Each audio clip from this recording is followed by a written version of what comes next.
Ok, donc l'escalade, tout le monde connaît à peu près, c'est des gens qui grimpent sur des prises, plus ou moins espacées, plus ou moins rapidement, parfois avec de l'enjeu et parfois sans.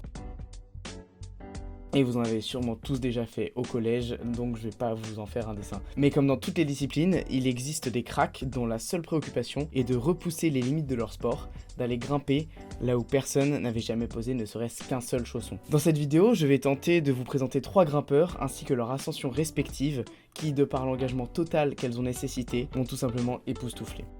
Déjà, un premier point commun qu'on peut notifier entre ces 3 grimpeurs, c'est qu'ils sont tous très jeunes. Ils ont entre 15 et 25 ans, et pourtant ils font partie du top 10 des meilleurs grimpeurs selon Red Bull. Donc, qu'est-ce qui fait que les grimpeurs professionnels sont-ils si jeunes? Eh bien, c'est déjà à cause de l'investissement physique total que requiert la discipline. Alors, il existe malgré tout des aliens qui parviennent à rester actifs passé les 30 ans, mais à l'image de Alain Robert, je pense que c'est des cyborgs. Voilà, donc on n'abordera pas ces grimpeurs dans cette vidéo. Mais pour illustrer cet engagement hors du commun, je vous propose d'introduire le premier grimpeur que je voulais vous présenter. J'ai nommé Alex Megos. Alors Alex naît en 1993 à Erlangen en Allemagne, et fait surprenant, il ne touchera pas à l'escalade avant ses 16 ans.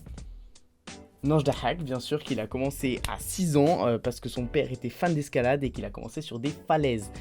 Ouais, bon, je suis un peu salé, mais en fait, en faisant mes recherches pour cette vidéo, je me suis rendu compte que devenir champion d'escalade, ça prend du temps, ça prend beaucoup de temps. Et si ça prend autant de temps, c'est tout simplement parce qu'à partir d'un certain âge, le corps dit stop.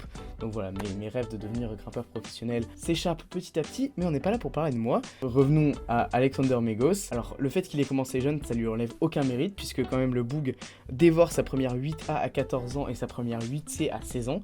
Et là, vous allez me dire, qu'est-ce qui me baragouine avec ces chiffres? On n'est pas à la bataille navale. Donc voilà, si vous avez cliqué sur cette vidéo, j'imagine que vous êtes au courant du système de notation des voies, mais pour les 2-3 du fond qui n'ont pas suivi, je vais le rappeler. Une voie en escalade, on la cote en fonction de l'espacement entre les prises, de la taille des prises et surtout non négligeable, de l'inclinaison de la voie. Donc voilà, maintenant que vous êtes au courant des notations, vous ne pouvez être qu'admiratif face à la performance d'Alexandre Megos. Mais si ce monsieur est dans cette vidéo, vous vous doutez bien que ses exploits ne s'arrêtent pas là. En effet, malgré un talent certain, c'est sur un coup de chance que sa carrière va décoller, puisqu'en 2013, Alex se rend à Siruana, en Espagne, véritable temple de l'escalade, pour y faire ses preuves comme tout bon grimpeur qui se respecte. Seulement au 2e jour de son trip, Alex ne trouve pas la voie qu'il avait prévu de grimper ce jour-là. C'est donc par curiosité qu'il se dirige vers une des voies mythiques du spot, Estado Critico.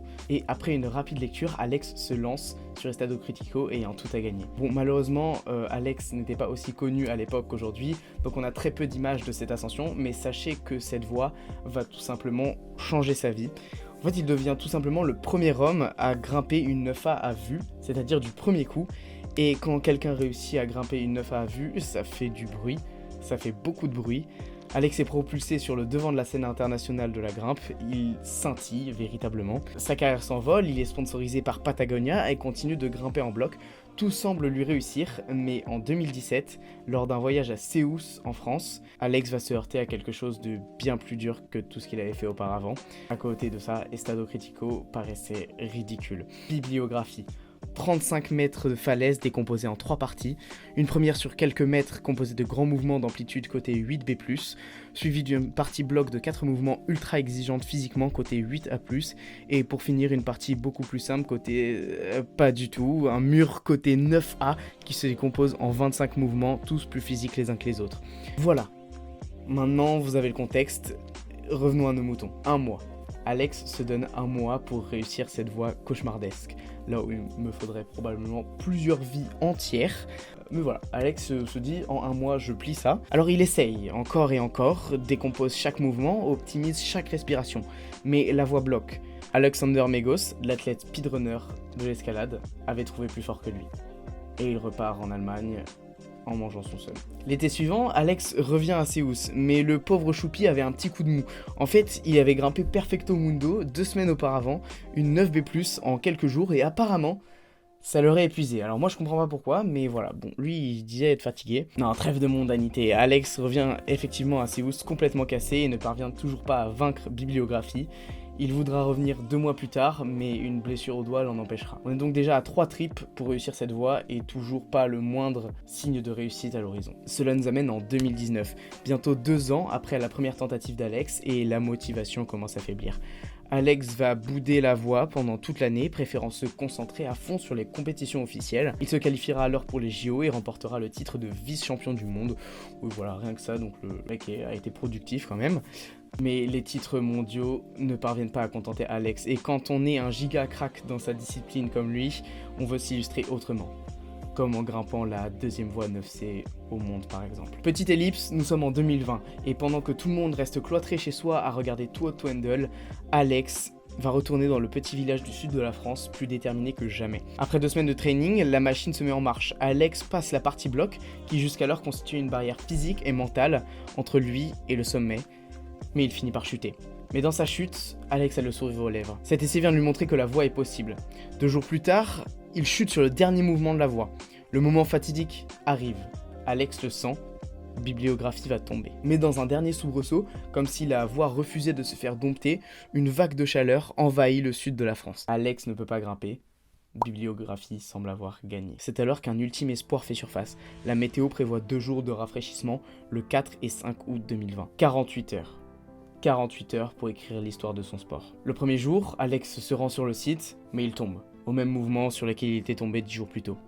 Le lendemain, galvanisé par son essai de la veille, Alex commence son ascension, et cette fois, aucune prise n'est trop petite, aucun mouvement n'est trop dur, aucune crampe n'est assez forte pour vaincre le mental d'Alex.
Et 3 ans après sa première tentative, le 5 août 2020, Alexander Megos devient le 2e grimpeur de l'histoire à terminer une voie classée 9C. Bon, en fait, peu de temps après, la communauté de la grimpe déclassera la voie en une 9B+, ce qui reste un exploit, laissant ce mystérieux grimpeur dont je vous parlais au début de la vidéo comme seule et unique personne à avoir jamais monté une 9C. Voilà, Alex pète son seum. Bien. Le deuxième crack intersidéral que je voulais vous présenter, c'est Ashima Shirashi.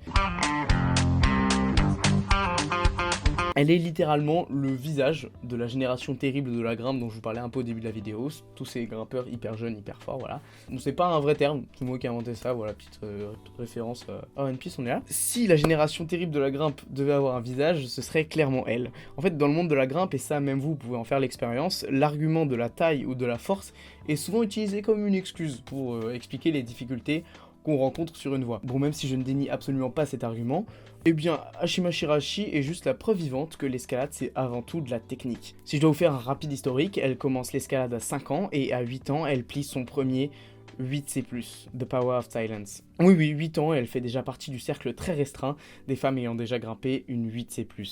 Pour rappel, 8 ans, c'est CE2, l'âge où tu manges tes crottes de nez, pas l'âge où t'es censé grimper ça. Bref. En soi, ce simple exploit aurait suffi à ce que je la mette dans la vidéo, mais évidemment que Ashima ne s'est pas arrêtée là. À 13 ans, elle se rend en Espagne, décidément, à Santa Linya, et plie une première mondiale, une 9A+, Open Your Mind Direct. À seulement 13 ans, la meuf est championne du monde, voilà. Donc on est comme sur le skate, je ne sais pas ce qui se passe, je ne sais pas ce qui bouffe ces gosses, mais voilà, donc 13 ans champion du monde, bah ça dégoûte, voilà, j'ai trop le seum, mais en même temps, on est juste obligé d'admirer ça, enfin regardez.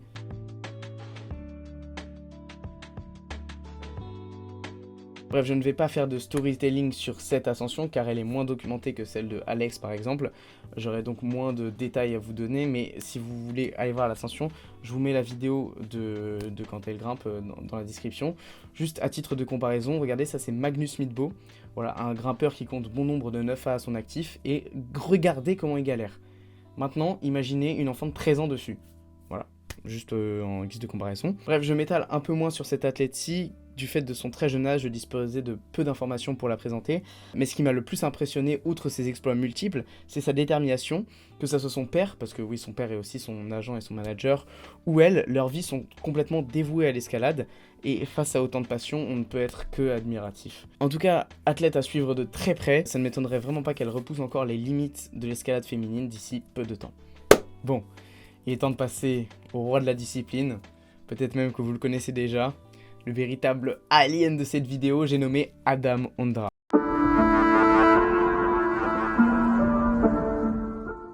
Alors, je ne vais pas vous passer en revue tous ses titres et performances, sinon ça prendrait beaucoup trop de temps. Mais pour que vous situiez, ce jeune homme bourré de talent commence l'escalade à 6 ans. Et très vite, il y fait ses preuves. À 12 ans, il devient le plus jeune grimpeur à terminer une 8C+, et à 13 ans, il termine déjà des voies du 9e degré. Et aujourd'hui, il est tout simplement le quintuple champion du monde et double champion olympique. Donc voilà, vous avez compris, le mec pèse. Mais vous n'avez pas cliqué sur cette vidéo pour lire une page Wikipédia. Non, vous êtes ici pour que je vous raconte des histoires, des luttes acharnées entre des parois impossibles, qui pourtant ne tiennent qu'en une petite ligne sur le palmarès des athlètes sur leur page Wikipédia. Laissez-moi vous raconter l'histoire de la voie la plus dure jamais montée. Laissez-moi vous raconter l'histoire d'un silence. Tout commence en 2012. Adam a déjà l'idée du projet de grimper la voie la plus dure du monde, mais il se heurte très vite à une première problématique, une telle voie n'existe pas. En effet, personne n'est assez fou pour ne serait-ce qu'imaginer une voie d'une telle difficulté. Là où d'autres auraient abandonné, Adam se prête au défi et se rend dans la cavité rocheuse de Flatanger en Norvège. La grotte, déjà réputée pour la voie Change, côté 9B+, que Adam a évidemment déjà monté, est le parfait candidat pour ce qui deviendra par la suite la voie la plus dure du monde. Au départ, la voie se nommait Project Hard. Oui, bon, on a déjà vu plus original, mais vous verrez qu'elle sera renommée par la suite. Et pour que vous compreniez mieux à quel point cette voie est d'une difficulté jamais égalée, laissez-moi vous la présenter. En fait, ce qui est difficile avec cette voie, c'est la manière dont la difficulté y est répartie.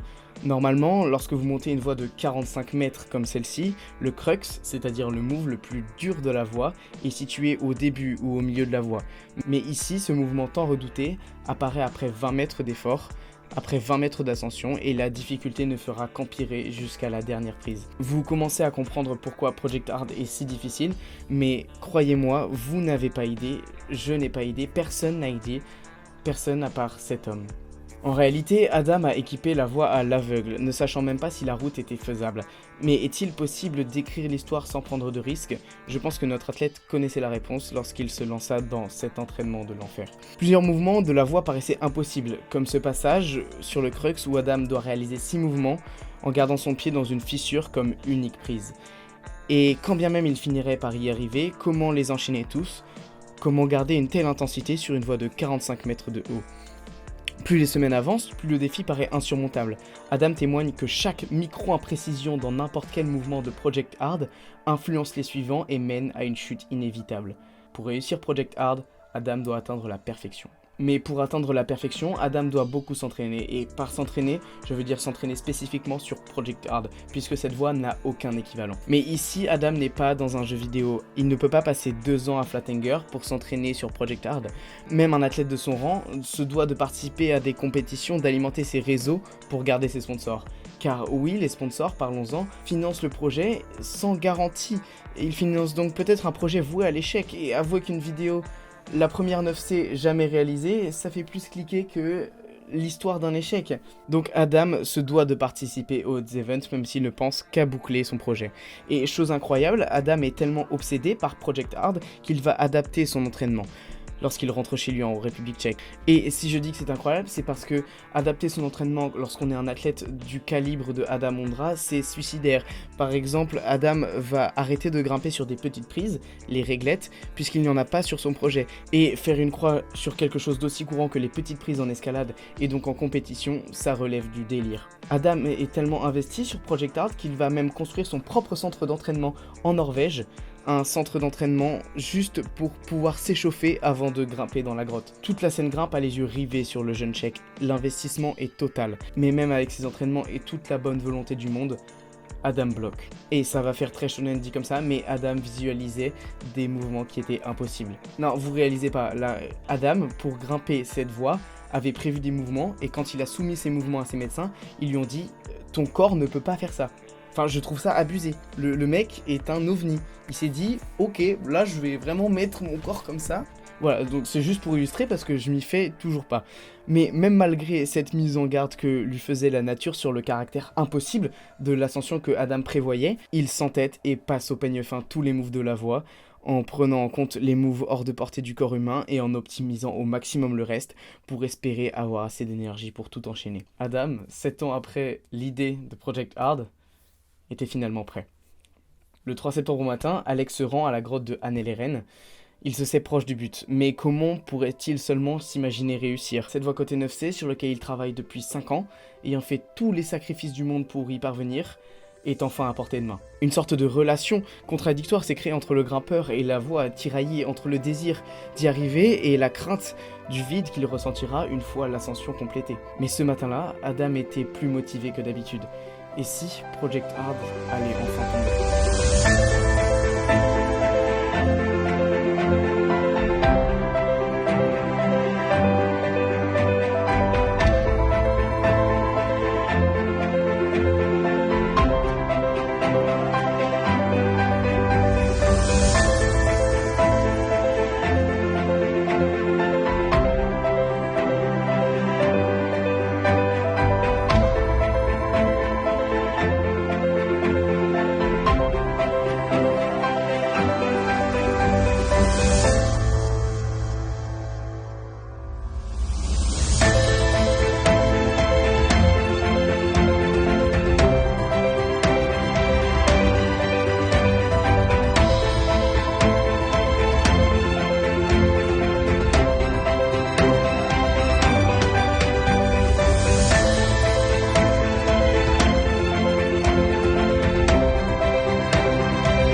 Les petits potes, c'est encore moi, je me suis rendu compte que j'avais pas fait d'outro sur la vidéo, je suis pas un vrai youtubeur, je suis désolé, donc je vais la faire maintenant, voilà, donc si la vidéo vous a plu, vous avez intérêt à liker, commenter, partager, la mettre sur votre Facebook, votre page Tumblr, votre page Pinterest, voilà, je veux percer, je veux un maximum d'argent, donc donc n'hésitez pas voilà, à faire tout ça.